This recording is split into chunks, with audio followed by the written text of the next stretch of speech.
Chapter 21. Sergeant Reed sat at his desk and glared at Starkweather and Ramirez. "You're out of your minds!" Lewis sat on a desk behind the two protesting cops and watched it go down. Tempers were hot. Nerves were on edge. Things weren't too peachy in the old Detroit station house. "I don't like it any more than you do, Sarge," Starkweather said. "But listen." Reed slammed his hand down on his desk. "You listen to me, asshole! You're talking about shutting down a major metropolitan police force. Without cops, this city will tear itself apart." Ramirez spoke. His voice was calm, even, and firm. "I'm the shop steward, Sarge. I gotta tell you, the union thinks you should know that there was a strike vote last night." Reed looked up. The room was now filled with cops, filing in slowly from the locker room. Reed stared at the face of one man. The cop looked down at his shoes. The sergeant slowly gazed at all the faces of the police officers. None of them returned his look. "We're getting creamed out there, Sarge," Starkweather said. "It's like a shooting gallery. Since Omnicon took over, we're like sitting ducks. Layoffs, bad communications. Medivacs showing up half an hour late. We're dead meat as soon as we leave the station." Reed stared at his knuckles. He couldn't argue with Starkweather about that. The mortality rate was up in the force and the morale was down. It was open season out there for cops. Omnicon didn't seem to be backing them up at all. The room was silent for a prolonged second. The silence was shattered by the sound of the front door bursting open. Robocop marched into the room, dragging a battered Boddicker behind. Robo slammed Boddicker against Reed's desk. Clarence snarled silently. Robo nodded up at Reed. "Book him. He's a cop killer." Robo turned and marched out of the precinct. Lewis ran to the door and saw Robo pull away in the turbo cruiser. She shook her head, bewildered, and turned her attention to the bleeding man before Reed's desk. The cops in the room regarded Boddicker with a mixture of awe and anger. Clarence glared at them. "What the fuck are you looking at? Just give me my phone call, all right? I want out of this dump."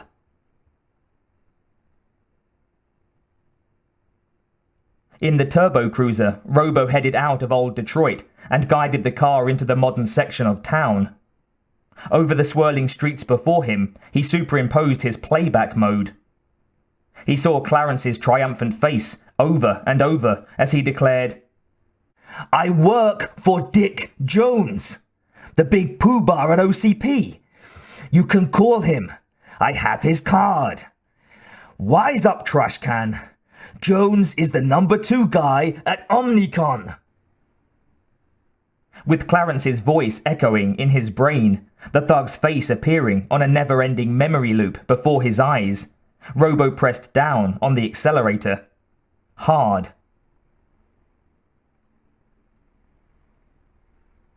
In the OCP tower, Jones paced nervously around his desk, talking rapidly into his phone. Yes, he snapped. "I understand. I know our deal, but you let me down, in a big way. I want you to remember that. You owe me." He slammed the phone down and sank into his throne-like chair behind his desk. Absent-mindedly, he began drumming his well-manicured fingers on the desktop. "Shit," he muttered. "This is turning into a Frankenstein theater." He slid open the top desk drawer and pulled out a small CompuMap. He activated the map and watched the tiny red blip move closer to the tower. Robocop was approaching. Jones shook his head and sighed. It was going to be one of those nights. "You want to play, Super Cop?" Jones mused. "Okay, we'll play, but by my rules."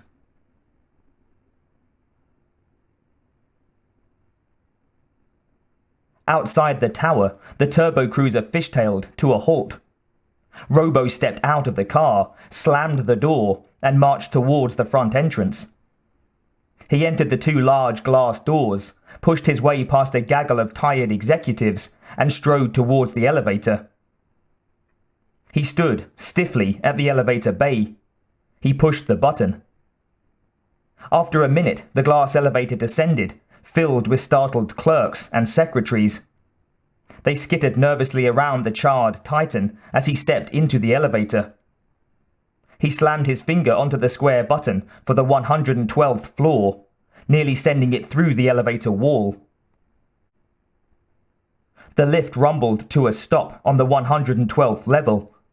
Robo exited angrily and walked down an empty corridor. He paused before a door marked Dick Jones, Senior President, Security Concepts Division. Without hesitating, he swung the door open, wide. The reception area was empty and dark.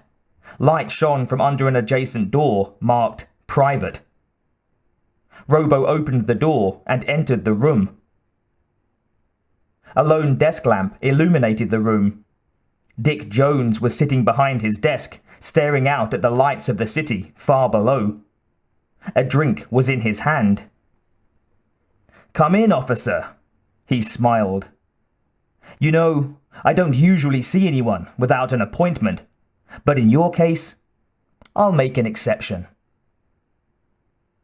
Robo marched forward, his hand hovering near the handcuffs looped on his belt. "You're under arrest," he announced in a monotone. "Oh," Jones said, feigning surprise. "What's the charge?" "Aiding and abetting a known felon." "Dear me," Jones exclaimed. "Sounds like I'm in a lot of trouble. Well, golly, you'd better just haul me in." Robo reached down for the handcuffs. Panic took hold of his brain. Something was wrong. He wasn't functioning. He pushed his hand towards the cuffs. They wouldn't budge. His entire arm had gone dead, locked in place. Robo shook his head. He heard Jones laughing softly. Robo blinked. The prime directives appeared suspended before his eyes. Directive 1, serve the public trust. Directive 2, uphold the law. Directive 3, protect the innocent. Directive 4, classified. Directive 4 began to flash in his mind. A series of wild grids and access codes zipped across his field of vision. Directive 3, OCP product ID number 943054-SC. More access codes flashed by his mind's eye.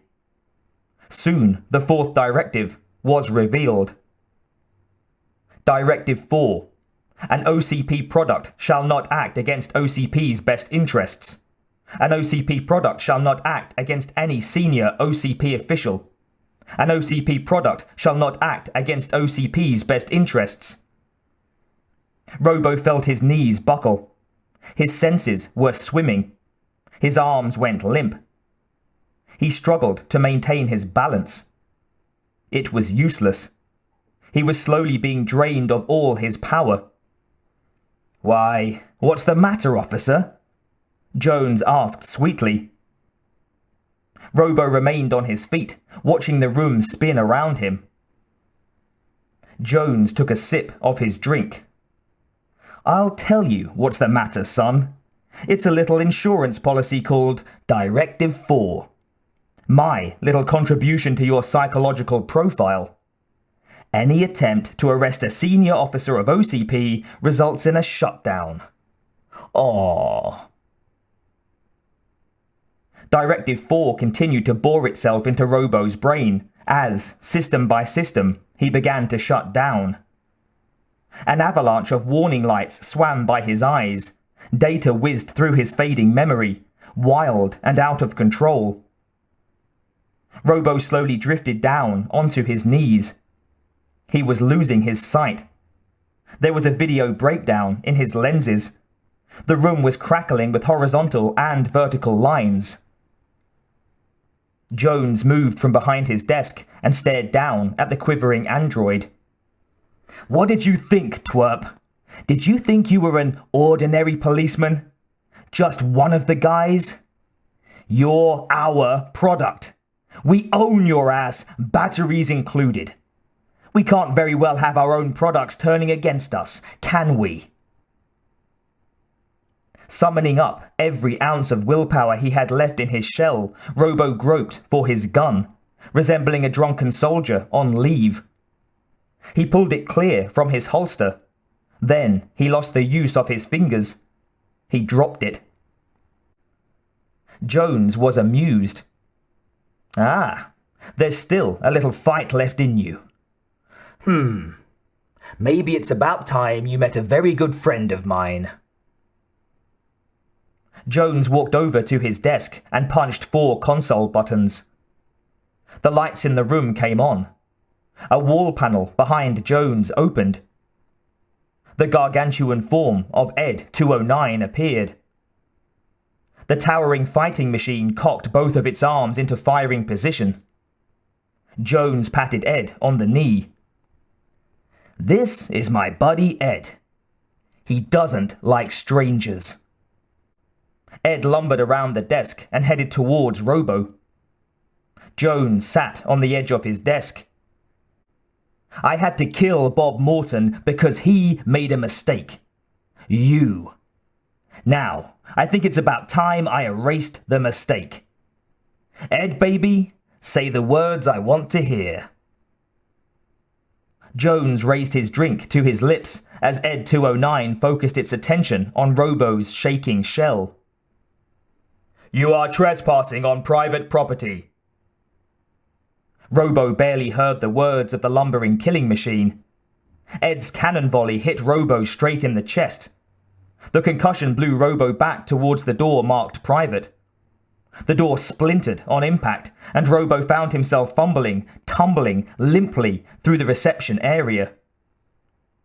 Robo felt his visor crack. For the first time, he was seeing without the benefit of the computer-enhanced visor, but through only one eye. That was it. He had an eye, a human eye. It was still functioning. He blinked his good eye and watched Ed 209 smash through the remainder of the door. Robo struggled to get to his feet. It was no use. Ed 209 used one of his cannon arms like a massive club. The blow caught Robo on the side of the head. He flew through the doors leading to the hallway. He careened into the corridor wall opposite Jones's office. Things within his body were starting to quiver. He was summoning some old, untapped strength. God damn it, if he had a human eye, he had to have some other human attributes. Some human strength. "Dredge it up, man," he screamed to his sputtering brain. "Make the connections." Connections to what? To the past. But he had no past, at least not that he knew of. He concentrated, trying to dredge up specifics. It was impossible. He was done for. No, damn it. There was something in him, a spirit he did not yet recognize, but one that he welcomed. He devoted all his consciousness into raising it. Ed 209 crashed through the wall and emerged in the hallway. He raised the cannon muzzle, executioner style, and brought it to within inches of Robo's face. "I am now authorized to use deadly force," Ed 209 commented. Something inside Robo snapped. He slammed his fist against the extended cannon muzzle as hard as possible the second Ed began to fire. Ed's arm swung across his own torso. The muzzle clanged against Ed's other arm as the shell exited. There was the sound of shattered metal and the smell of burnt circuitry as Ed 209 blew off his own arm. Ed 209 stood, puzzled, in the corridor. He examined his own smoking stump as Robo struggled to his feet. Cradling his injured head with one hand, Robo staggered down the hall. Ed 209, spotting the movement, pivoted casually, and leveling his one remaining cannon arm, fired a heat-seeking miniature smart rocket from the launch tube situated next to his machine gun attachment. Robo continued to stagger down the hall. Sensing danger, he glanced over his shoulder and saw the smart rocket scream down the corridor towards him. Robo darted around a wall, hobbling as fast as his weakened legs would carry him. The rocket screeched around the corner as well, still targeted on its prey. Taking a big chance, Robo hesitated until the rocket was almost upon him, and then dove, head first, on the thickly carpeted hallway. The rocket slammed into a wall, sending a chunk of the 112th floor into low orbit. Glass, concrete, plaster, and various wads of office furniture tumbled down to the ground below, crushing a dozen cars in the parking lot far below. Robo found himself covered by half a wall. He slowly crawled along the floor. He saw two titanic feet begin to smash through the debris. Robo squinted his human eye. This definitely was not a great place to be. Ed 209 began wading through the debris in search of Robocop. From out of nowhere leaped the badly damaged Robocop. He landed on the hunched-backed robot's hood, his added weight forcing the already top-heavy robot down. Ed 209 fired a cannon volley, successfully blowing out a portion of the floor and neatly rearranging half of the office space on the 111th floor. Robo wheeled backward, dizzily, and plunged headfirst through a doorway marked Fire Stairs.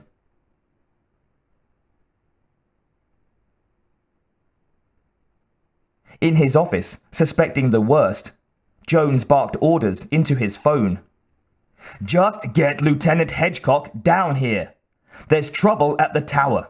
We have a rogue prototype down here ripping the place apart."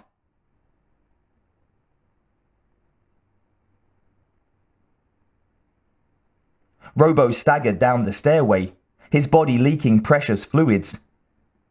A shadow blotted out the light above him. He glanced over his shoulder. Ed 209 was, once again, on his trail. Robo doubled his efforts to run down the stairs. He couldn't generate the power. His movements were tentative, feeble. At the top of the stairs, Ed 209 surveyed the situation. He paused at the first step. His feet were about 3 times the size of one of the stairs, designed for puny humans. He took a hesitant step. His heel alighted on the first stair. He extended a second foot. Again, he balanced his heel on the stair. Cautiously, he took a third step. His own weight caused his remaining earthbound foot to slip off the thin stair. Ed 209 beeped helplessly as he tumbled end over end down to the nearest landing.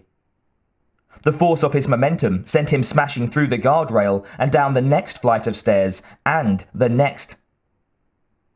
Landing, finally, on his back, he found himself staring at the lights above. He lay, motionless, a high-tech turtle caught on its back. He began flailing his legs and his remaining arm in vain, trying to flip himself over. Missing an arm, however, Ed 209's body was lopsided, and the sheer weight of his torso made the move impossible. Frustrated, he began firing every weapon in his armory. Walls and light fixtures began tumbling down around him. Down below, Robo continued his dizzying downward spiral. His legs ached. He could barely urge his arms to grasp the handrail. His vision was fuzzy. Each stair he took sent a shard of pain swimming up his tendons. Far above him, he could hear Ed 209 blasting helplessly away. Robo stumbled towards the exit door to the fire stairs. Trying to remember the layout of the building, he deduced that this door would lead him to the parking garage next door, and to safety.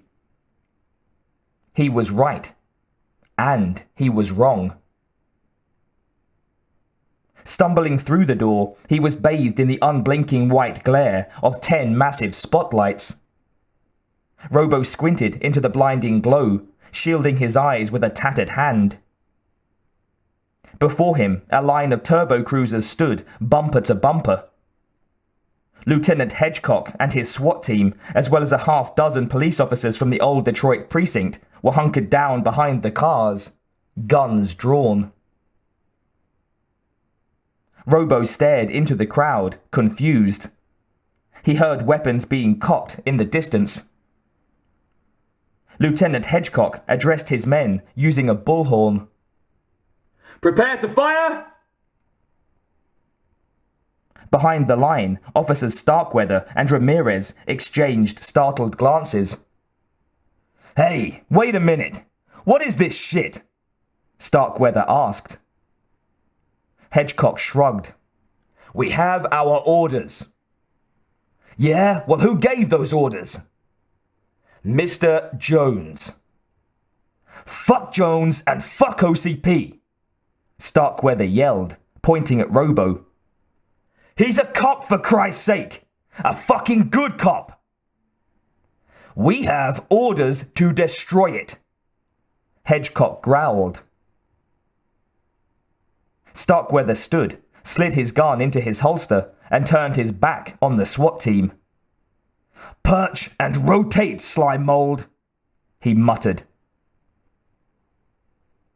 One by one, the cops of the old Detroit precinct holstered their guns and walked away. Hedgecock was not perturbed. "Fire at will!" he screamed. Robo managed to urge his legs forward as the SWAT team opened up. The bullets slammed into his chest. The wind was knocked out of his frail shell. He found himself twirling through the air and slamming into a wall. He angled his body and rolled behind a concrete column as bullets hissed through the air all around him. Robo was breathing heavy. He knew that the SWAT team had the firepower of a small army. HK-91s, Uzis, the works. Each man was a professional soldier. They shot to kill. "Aim for his head!" he heard Hedgecock bellow. "It's the only way to stop him!" Robo shrugged. Some bitch. He made a half-blind dash for the next column, some 15 feet away. Bullets slammed into his helmet, barely denting the metal. He clenched his fists and raised them around the exposed area of his face. Another volley slammed into his side, knocking him down to the ground. He began crawling madly towards the next column, bullets chewing into his armor. Shells whined all around him. The ground erupted into tiny geysers of macadam and metal. He was a dead man. He chuckled to himself. Well, a dead, not quite man. He was beginning to get the hang of dark humor. He made a mental note of that as he skittered behind the next column. Slowly, painfully, He pulled himself up on his feet behind the cover of the column. The gunfire trickled to a halt. He glanced to his left. 20 feet away was a low concrete wall. On the other side, some 10 feet below, was the street. If he could make the wall, he could, conceivably, have a chance. Robo took a deep breath. The silence around him made a very loud reply. The SWAT team was waiting for his next move. He wasn't going to disappoint them. He sprinted towards the wall. The garage erupted into a solid sheet of sound. The world around him was alive with molten lead. Robo neared the wall. A slug flattened itself against the armor on his back. He found himself tumbling forward. He couldn't lose his balance or he'd slam head first into the wall. His legs were pumping furiously. He arched his back, extended his arms, and kicked forward. He sailed up and over the wall, clearing it by less than 2 inches. He found himself tumbling down an off-ramp and into the alleyway behind the tower. Above him, he could hear the SWAT members hurry for their cruisers. He didn't have much time. Turbo engines were whining to life inside the garage. Soon, the streets would be crawling with prowling cruisers, speeding after him like hungry jackals. Robo stumbled down the deserted alleyway. So far, so good. He froze. At the far end of the alley was a turbo cruiser, its lights flashing. Robo turned and fled in the opposite direction. The cruiser slowly followed him. Robo cursed himself for letting it end like this. He shouldn't have underestimated Jones. Who the hell did he think he was anyway? Robo shrugged. He'd been trying to figure that one out for weeks. A sudden pain in his left leg caused him to falter. He stumbled sideways into a row of garbage cans, floundering in the trash like a drowning man in a sea of crap. The cruiser's lights were upon him now. The car's siren slammed into his eardrums, causing him to wince. He staggered to his feet. Screw them. If they were determined to take him out, he was determined to fight them. He stood and faced the headlights. He raised his once mighty steel hands and formed 2 colossal fists. He braced himself in a classic prizefighter stance. A small cop leaped out of the car and stood before him, hands upraised. "Murphy," the cop whispered. "It's okay. It's me, Lewis." Robo dropped his arms to his sides. He began to totter. Lewis ran up to his side. "Lean on me," she said. Robo extended a battered arm. Lewis wrapped it around her shoulder and led him to the passenger side of the cruiser. She gently eased him into it, closing the door carefully behind him. She got behind the wheel and gazed at the fragmented features of Robocop. "You are one sorry-looking son of a bitch," she said. "You should see the other guy." He half smiled. She eased the car out of the alleyway and headed towards the safety of the countless tenements of old Detroit. "Welcome back, partner." Lewis grinned. Robo slumped in the front seat of the cruiser. He didn't know exactly why, but he felt as if he belonged there.